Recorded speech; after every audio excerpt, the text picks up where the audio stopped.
lovelies, so for as long as I can remember I've always suffered with dry skin, especially during the winter. So I've teamed up with E45 to share with you some of my top tips for combating dry skin during the winter. So one of my first personal tips is to be aware of how much you're using central heating. It's so tempting to have the heating on all the time, but the problem is we're going outside in the cold and the wind, which is already harsh enough on our skin as it is, and then we come indoors and we put the heating on. But what the heating does is it extracts moisture from the air and our skin. So what I like to do is try not to have the heating on all day long, and if I get cold I use a hot water bottle, and it saves me a bit of money too. The biggest thing would have to be making sure you turn your heating off at night. Not only because when we sleep our bodies naturally want to cool down, so if you want a better quality of sleep you should probably turn your heating off, but apart from that it dries out your skin so bad. The amount of times I've woken up with chapped lips and dry skin. Try not to have the heating on, or at least time the heating to come on when you wake up in the morning rather than have it on all night. So my next tip is try not to have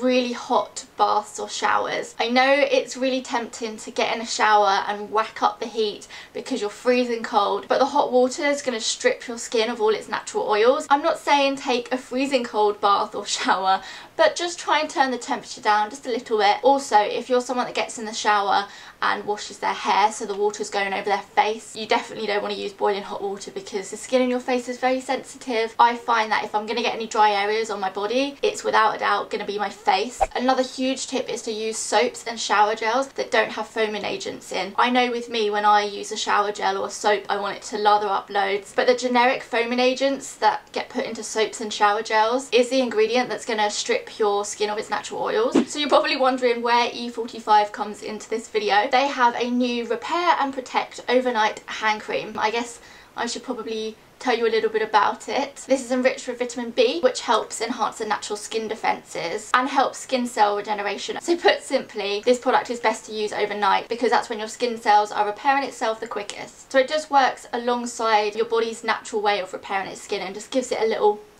kick up the butt. It's suitable for everyone. It's great for sensitive skin, and I've been known to have sensitive skin here and there depending on, it's like certain things that irritate my skin.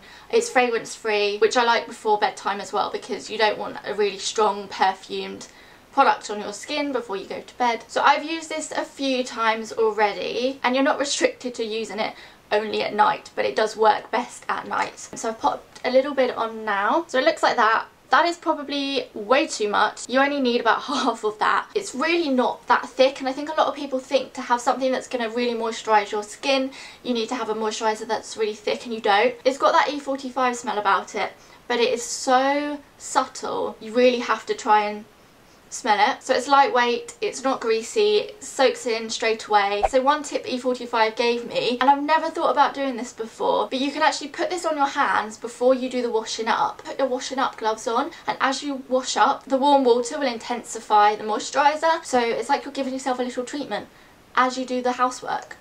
But that's it. I hope those tips were useful, and I know how annoying it is to have dry skin and it to get worse during the winter months. I'm so done with winter. I'm really ready for spring and summer. So if you guys have any skincare tips for dry skin during the winter, then let me know. I'm always up for hearing more tips. Like I said, I never thought about putting on hand cream before I washed up with my washing up gloves on, so I'm always willing to learn new little tips and tricks. Let me know in the comments. I will see you in my next video. Mwah.